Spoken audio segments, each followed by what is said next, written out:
Hello everyone, আসসালামু আলাইকুম। আমি শারমিন চলে এলাম আপনাদের মাঝে নতুন দিনে আরেকটি ব্লগ শেয়ার করার জন্য। কাছে দূরে যে যেখান থেকে বসে আমার এই ব্লগ ভিডিওটি দেখছেন বা দেখবেন, সবাই ভালো এবং সুস্থ আছেন। আলহামদুলিল্লাহ, আমি আমার পরিবার নিয়ে ভালো আছি, সুস্থ আছি। এই তো আজকের ব্লগটা কিন্তু আমি ড্রয়িং রুমের কর্নারগুলো গোছানো দিয়ে শুরু করলাম। গত ভিডিওতে কিন্তু শেয়ার করেছিলাম নতুন নতুন কিছু ফুল কিনেছি, সেগুলো দিয়ে আজকে ড্রয়িং রুমটা সাজিয়ে নেব।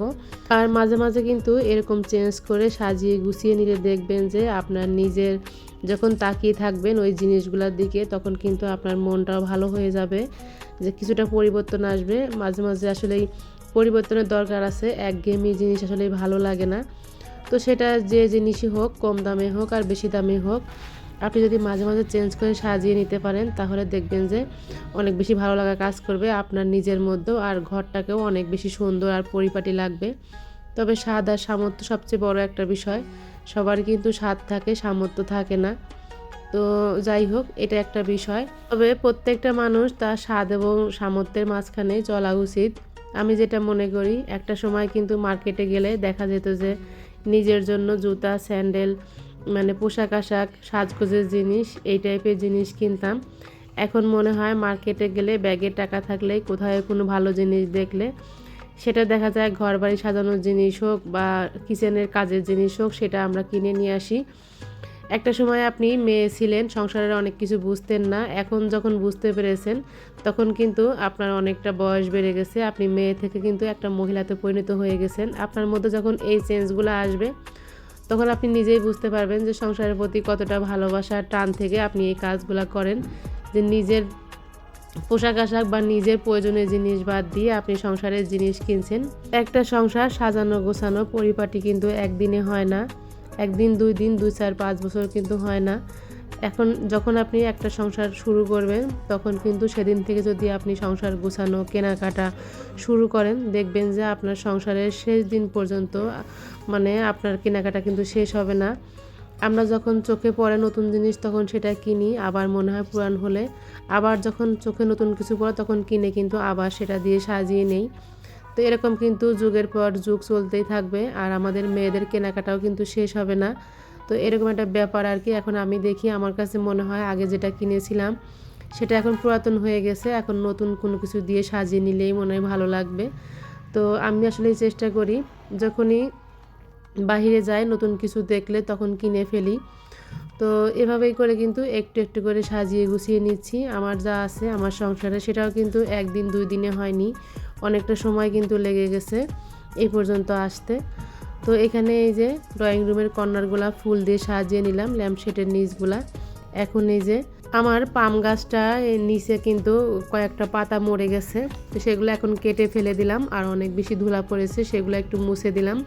খুব একটা পানি দেই না এই গাছটা, যেহেতু ড্রয়িং রুমে আলো বাতাসটা একটু কম লাগে, তো পানি দেওয়ার খুব একটা প্রয়োজন হয় না। মাঝে মধ্যে একটু বারান্দায় রাখি গাছটা, একটু রোদ লাগার কারণে। তো বেশ ভালোই আছে, 2টা পাতা মারা গেছে।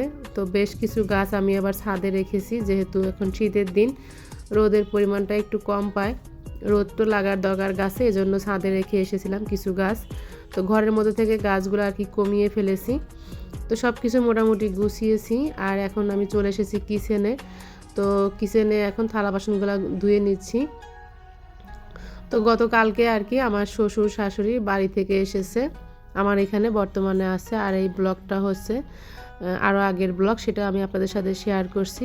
তো অনেকগুলো থালা বাসন ধোয়া হয়েছিল, তো অনেকগুলো মানুষ যেহেতু সকালবেলা নাস্তা খাওয়া হয়েছে, সেগুলো এখন ধুয়ে রেখেছিলাম। পানি ঝরে যাওয়ার পরে এখন র্যাকের মধ্যে গুছিয়ে নিচ্ছি। আর আপনাদের ভাইয়া কিন্তু বাজারে গেছে, তো এখানে কিছু মাছ আর মাংস নিয়ে এসেছে, মানে মুরগির মাংস। তো বড় সাইজের একটা কাতল মাছ, আর এখানে হচ্ছে বড় সাইজের কার্পু মাছ। তো কাতল মাছটা আমি আস্ত করে রেখে দেব, আর কার্পু মাছটা কেটে নেব, সাথে মুরগিগুলো কেটে রেখে দেব, আর মুরগি একটা আর কি রান্না করে নেব। তো এগুলা গুছিয়ে নিয়েছিলাম, আর সাথে কিছু চিংড়ি মাছ এনেছিল, সেগুলো কাজের খালা এখন কেটে দিচ্ছিল। তো সবসময় বাড়ি থেকে লোকজন বা মেহমান আত্মীয়স্বজন আসলে আমি বলি, তার আগে বাজার করো। দেখা যায় কি, মেহমান আত্মীয়স্বজন আসলে ওই সময় বাজার করলে রান্না বান্না করে খাবার দাবার দিতে অনেকটা বেশি লেট হয়ে যায়। যেহেতু এখন ছোট দিন, সময়ের সুযোগ হয়ে ওঠে না। তো কাজের খালা কিন্তু একদিক থেকে গুছাচ্ছিল, আর আমি এদিক থেকে কিন্তু মাছগুলা কেটে নিচ্ছিলাম। তো তো আপনাদের ভাইয়া সকালবেলা মানে কথা শুনলো না, তার নিজের মতন করে গিয়ে বাজার নিয়ে আসলো।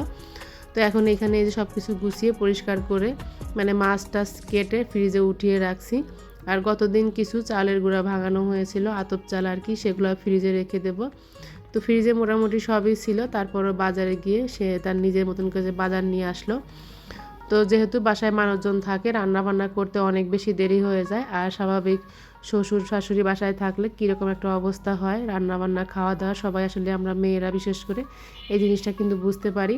তো এখন এখানে চিংড়ি মাছগুলো কিন্তু একদম ফ্রেশ মানে করে বেছে দিয়েছে, সেগুলো এখন ফ্রিজে রেখে দিচ্ছি।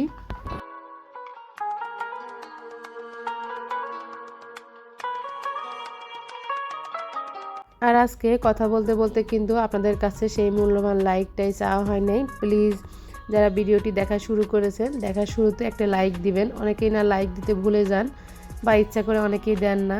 তো আসলে ইচ্ছা করে না দেওয়ার কি আছে আমি সেটা বুঝি না।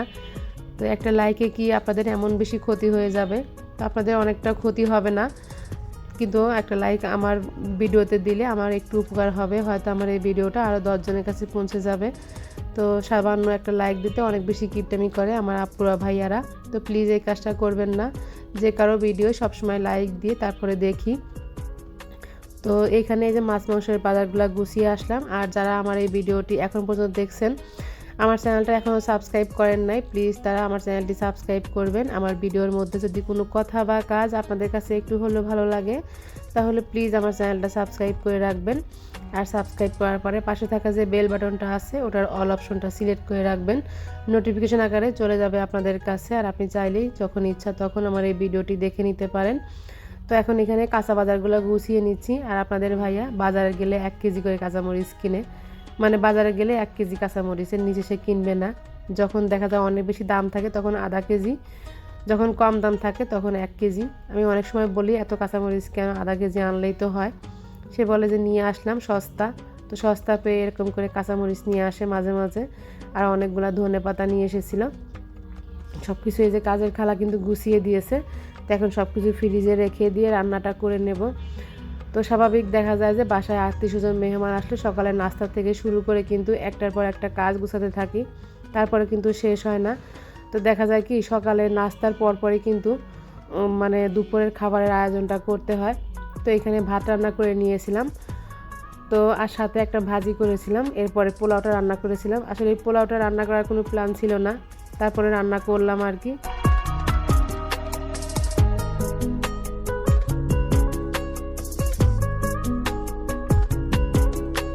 আর বাসায় যেহেতু বাচ্চারা আছে, ওরা মাংসটা বেশি পছন্দ করে মাছের থেকে। তো এই জন্য বড়ো সাইজের মুরগিটা এখানে রান্না করে নিচ্ছি। আর বাসায় যেহেতু শ্বশুর শাশুড়ি তো 2 বেলা খাবে, এই জন্য রান্নাটা একটু বেশি পরিমাণে করে নিচ্ছিলাম, অন্যান্য আইটেম না করে শুধুমাত্র মুরগি মাংসটাই বেশি করে করেছিলাম। যেহেতু বাজার গুছিয়েছি অনেকটা সময় দেরিও হয়ে গেছে।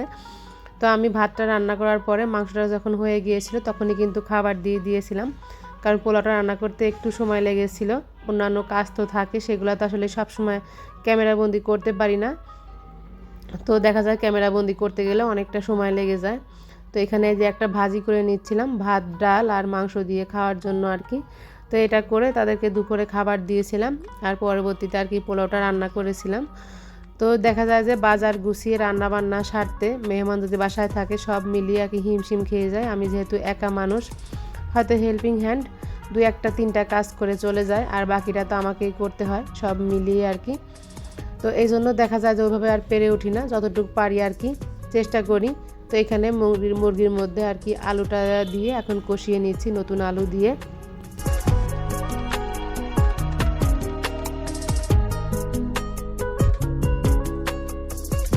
আর এই তো এদিকে কিন্তু মাংসটা আমার রান্না করা প্রায় হয়ে গেছে। তো এখন পোলাও চালটা ভেজে নিচ্ছিলাম, অনেক বেশি ব্যস্ত ছিলাম, মানে এত ঝামেলা কি বলবো। আর আপনাদের ভাইয়াদের দুপুরে আগে খাওয়া দাওয়া করে সে তার কাজে বের হয়ে গেছে। তো এখানে চিকেনটা কিন্তু মাশাল্লাহ অনেক সুন্দর একটা কালার এসেছিল, আর খেতেও ভালো লেগেছিল। টাটকা আর কি, মানে আনার সঙ্গে সঙ্গে রান্না করে দিলে একরকম টেস্ট, আর ফ্রিজে রেখে রান্না করলে সেটা কিন্তু টেস্টটা অন্যরকম হয়ে যায়। তো সব কিছুই আপনাদের সাথে শেয়ার করতে পারিনি। এখানে পোলাওয়ের মধ্যে কিন্তু গুঁড়া দুধটা ব্যবহার করেছি। তো এখানে হচ্ছে সাদা পোলাও রান্না করছি। আমি সবসময় সাদা পোলাওটা রান্না করি, বাচ্চারা বা বাসায় যারা আসে সবাই কিন্তু পছন্দ করে পোলাওটা। আর এই তো রান্না বান্না কমপ্লিট করতে করতে কিন্তু অনেকটাই দেরি হয়ে গিয়েছিল। কিছু করার নেই, বাজার গোছানো রান্না করা কিন্তু অনেক ঝামেলার একটা কাজ, একদিনে আর কি একা হাতে করতে হয়। তো আজকে একদম ভিডিও শেষ পর্যায়ে চলে এসেছি। সবাই অনেক বেশি ভালো থাকবেন, সুস্থ থাকবেন। আরেকটি ব্লগ নিয়ে চলে আসবে আপনাদের সামনে। সে পর্যন্ত আজকে বিদায় নেব। আল্লাহ হাফেজ, আসসালামু আলাইকুম।